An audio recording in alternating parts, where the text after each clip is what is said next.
കഴിഞ്ഞ കുറച്ച് ദിവസങ്ങളിലായിട്ട് എല്ലാവരും ചർച്ച ചെയ്യുന്ന ഒരു വിഷയമാണ് ബിഗ് ബോസ് താരമായിരുന്ന ഫിറോസ് ഖാനും അദ്ദേഹത്തിൻ്റെ ഭാര്യ സജ്ന നൂറും തമ്മിൽ ബന്ധം വേർപെട്ടു എന്നും റസൂൽ പൂക്കുട്ടി എന്ന മഹാനായ വ്യക്തിയുമായിട്ട് തൻ്റെ ഭാര്യയ്ക്ക് അടുപ്പമാണ് എന്നും അദ്ദേഹമാണ് തങ്ങളെ തമ്മിൽ ഇങ്ങനെ ഡിവോഴ്സിലേക്ക് നയിച്ചത്, അദ്ദേഹത്തിൻ്റെ ഇടപെടലിൽ ഇദ്ദേഹത്തുമായിട്ടുള്ള പ്രണയമാണ് എന്നൊക്കെ തരത്തിൽ ഉള്ള വാർത്തകൾ ഇയാളുടെ ഭാഗത്തുനിന്ന് വരികയും ചെയ്തു. എന്തായാലും സഹി കേട്ടിട്ട് മുൻ ഭാര്യ എന്ന സജ്ന അവരെ ഒരു പോലീസിൽ പരാതി കൊടുത്തിട്ടുണ്ട്.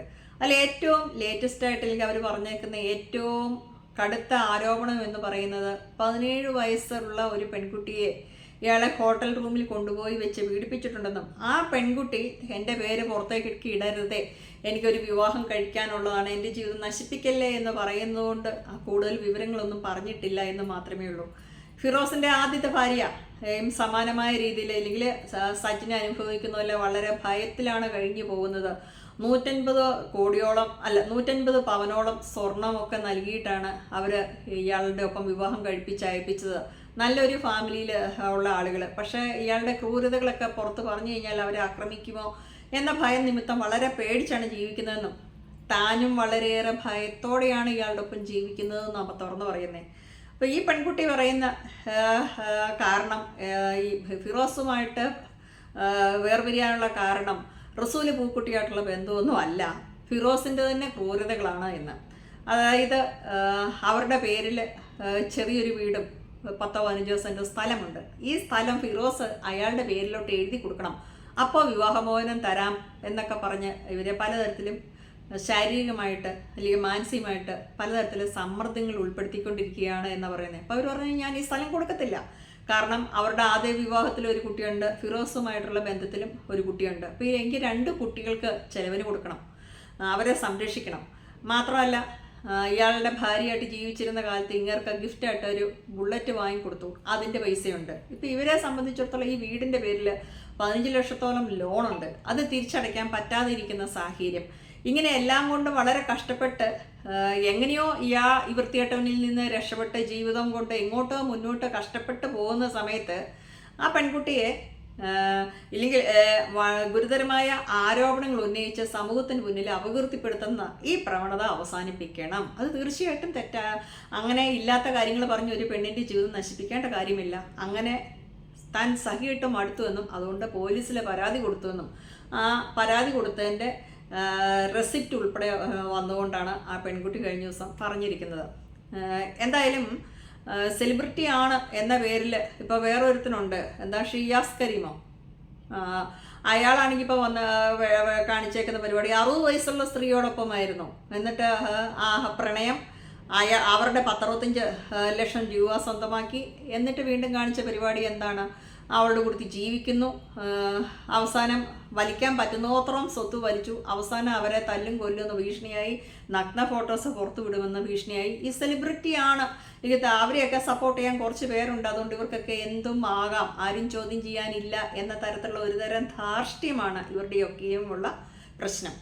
ഇനി ഒരു ഭാര്യ പിരിഞ്ഞു പോയി കഴിഞ്ഞാൽ അവൾ പിൽക്കാലത്ത് അവളുടെ ജീവിതത്തിൽ ആരെങ്കിലും വരികയോ ഇഷ്ടപ്പെടുകയോ സ്നേഹിക്കുകയോ ചെയ്താൽ ഇയാൾക്ക് എന്താണ് പ്രശ്നം? അപ്പോൾ അവിടെയാണ് ഫിറോസിന് പറ്റിയത്.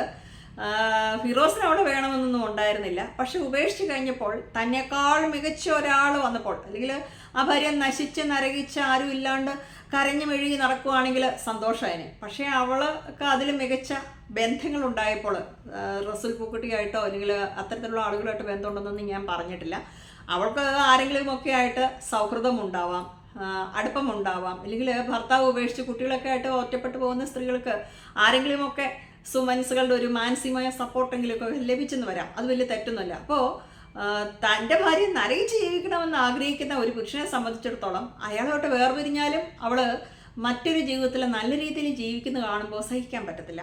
ഇത് ഈ നാർസിസ്റ്റിക് കാറ്റഗറിയുള്ള ആളുകളുടെ പൊതു സ്വഭാവമാണ്. അവർക്ക് എപ്പോഴും ഒരു വിക്ടിം വേണം, അതിൽ നിന്ന് രക്ഷപ്പെട്ട് മുന്നോട്ട് പോവുക എന്നുള്ളത് ഇവർക്ക് ഭയങ്കര വിഷമം. അതിങ്ങനെ പുറകെ നടന്ന് എന്തൊക്കെ ചെയ്യാവോ അത്രയും വേദനിപ്പിക്കാൻ പറ്റുന്നതൊക്കെ, അല്ലെങ്കിൽ അവരെ ഹരാസ് ചെയ്യാൻ പറ്റുന്നത്ര ആവർത്തിച്ച് പറഞ്ഞ് നാണം കെടുത്തി എപ്പോഴും ഒരു മാനസിക പീഡനം നൽകുക എന്നുള്ളത് ഈ പുരുഷാധിപത്യ സമൂഹത്തിൻ്റെ ഒരു പ്രത്യേകതയാണ്. അപ്പോൾ എന്തായാലും ആ പെൺകുട്ടി വളരെ ധീരമായിട്ട് പോരാടിക്കൊണ്ടിരിക്കുകയാണ്. അപ്പോൾ അവർ പറഞ്ഞ ആദ്യത്തെ ഭാര്യയ്ക്ക്, ഇവർക്കൊന്നല്ല, ഈ ഫിറോസ് എന്ന ഭർത്താവ് ആദ്യത്തെ ഭാര്യയ്ക്ക് ഒരു സ്വർണത്തിൻ്റെ ഒരു പൊട്ട് പോലും കൊടുത്തിട്ടില്ല, തനിക്കും അതൊന്നും തന്നിട്ടില്ല.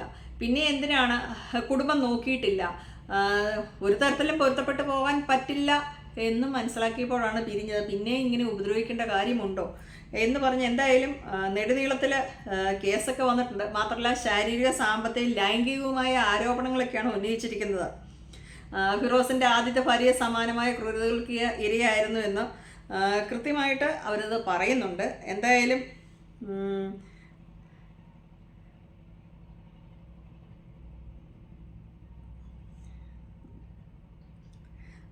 അതുപോലെ ഫിറോസ് ചെയ്തിരിക്കുന്ന ഈ 17 വയസ്സുള്ള പെൺകുട്ടിയെ മാത്രമല്ല, ഒരു ആയുർവേദ ഡോക്ടറെ വിവാഹം ചെയ്യാമെന്ന് പറഞ്ഞ് ശാരീരികമായിട്ട് ഉപയോഗിച്ച് വലിച്ചെറിഞ്ഞു. ഇതൊക്കെ ഇവരുടെ ഇടയിൽ, ഈ സെലിബ്രിറ്റികളുടെ ഇടയിലുള്ള ഒരു പ്രശ്നമാണ്. ഷിയാസ് കരീമിൻ്റെ കേസിൽ വന്നതുപോലെ തന്നെ ഇയാൾക്കൊരു അഫെയർ ഉണ്ടായിരുന്നു എന്നുള്ളതാണ് പറയുന്നത്. ഇനി എനിക്കും ജീവിക്കണം, വേണ്ട എന്ന് വിചാരിച്ചിട്ട് ഫിറോസ് തന്നെയാണ് ഇത്തരം കാര്യങ്ങളെല്ലാം പറയിപ്പിക്കുന്നത്. അതുകൊണ്ട് ഞാൻ കേസുമായിട്ട് മുന്നോട്ട് പോകുന്നതാണ് ആ പെൺകുട്ടി പറയുന്നത്. അപ്പം നമ്മൾ ആദ്യമായിട്ട് മനസ്സിലാക്കേണ്ടത്, ഒരു വിവാഹബന്ധം നമ്മൾ വേർപിരിഞ്ഞു, അല്ലെങ്കിൽ ഭാര്യ ഭർത്താവോ ഇട്ടേച്ച് പോയി കഴിഞ്ഞാൽ പിന്നെ അവരുടെ കുറ്റങ്ങൾ പറഞ്ഞുകൊണ്ട് ഇങ്ങനെ വന്ന് ഒരാളെ തേജോവധം ചെയ്യേണ്ട കാര്യങ്ങളൊന്നുമില്ല. ഇതിനു മുന്നേ സമാനമായ രീതിയിൽ ഒരു പ്രശ്നം കൊണ്ട് യൂട്യൂബിൽ ഇറങ്ങിയ 2 വ്യക്തികളെന്ന് പറഞ്ഞാൽ ഏതാണ്, ഒരു ജിനു, മിമിക്രി ആർട്ടിസ്റ്റോ, അങ്ങനെയുള്ള ഒരു ജിനുവും അയാളുടെ ഭാര്യനെ തനു ആൻഡ് ദേവൂസ്. അത് മറ്റൊരു പ്രശ്നമാണ്. അത് ഭാര്യ ഇരിക്കെ തന്നെ കാണിച്ച കാര്യമാണ്. ഭാര്യയെ ഒരു കുട്ടി ഇരിക്കുന്ന സമയത്ത് ആ കുട്ടി ഇയാളുടെ അല്ലെന്ന് പറയുക, അതിനുശേഷം മക്കളുള്ള ഏതോ ഒരു സ്ത്രീയുടെ ഒപ്പം പോവുക, താമസിക്കുക, പിന്നെ അവരെ വെച്ചുകൊണ്ട് കുറേ വീട് ചെയ്യുക. ഇതിൻ്റെയൊക്കെ വല്ല ആവശ്യമുണ്ടോ മനുഷ്യരെ വെറുതെ മെനക്കെടുത്തിക്കാനല്ലേ? അപ്പോൾ എന്തായാലും പുതിയ വിഷയമൊക്കെ ആയിട്ട് നമുക്ക് വീണ്ടും കാണാം. ഈ ഒരു വിഷയത്തിൽ ഇത്രയൊക്കെ മനസ്സിലാക്കാതെ, ഈ സെലിബ്രിറ്റികളാണ്, ഇൻഫ്ലുവൻസേഴ്സാണ് എന്നൊക്കെ പറഞ്ഞ് ആരെങ്കിലുമൊക്കെ അടുത്ത് കൂടിയാൽ നിങ്ങൾ ഒരു കാര്യം ഓർത്തുള്ളൂ, നിങ്ങളുടെ പണവും പോയി, മാനവും പോയി. ഈ സെലിബ്രിറ്റി ഇതൊക്കെ, അല്ലെങ്കിൽ ഈ നല്ല പിള്ളയൊക്കെ ജീവിതത്തിൽ ഒരിക്കലും ഉണ്ടാകില്ല. ഇത് ആളുകളുടെ മുന്നിൽ അഭിനയിക്കുന്നിടത്ത് മാത്രമേ ഉണ്ടാകുകയുള്ളൂ. അത് കൃത്യമായി ഒരു തിരിച്ചറിവുള്ളത് നല്ലതാണ്. ഇപ്പോൾ നമ്മൾ പറയാം, അഖിൽ മാരാർ വലിയൊരു സംഭവമാണ് എന്ന് പറയുന്ന അഖിൽ മാരാറുടെ ഇരട്ടത്താപ്പ്, അല്ലെങ്കിൽ സ്ത്രീകളോടുള്ള ആ പുച്ഛം, ബഹുമാനമില്ലായ്മ, ഇതെല്ലാം അയാളുടെ ഓരോ ദിവസവും പ്രവർത്തനങ്ങളിൽ നിന്നും വാക്കുകളിൽ നിന്നും വന്നുകൊണ്ടേയിരിക്കുക. സ്ത്രീകൾ വളരെ എൻജോയ് ചെയ്തായിരുന്നു പ്രസവിച്ചതെന്ന് പറയുക. സ്വന്തം ഭാര്യയെ ഒരു പ്രോഗ്രാമിന് വിളിച്ചുകൊണ്ടിരുന്നപ്പോൾ സദസ്സിനൊരിക്കൽ എന്തെങ്കിലുമൊക്കെ ചോദിച്ചു കഴിഞ്ഞാൽ അവർക്കൊരു സ്ത്രീയാണെന്ന്, ഭാര്യയാണെന്ന് യാതൊരു ബഹുമാനമോ പരിഗണനയോ നൽകാതെ ഇൻസൾട്ട് ചെയ്യുന്ന രീതിയിലുള്ള സംസാരം നടത്തുക.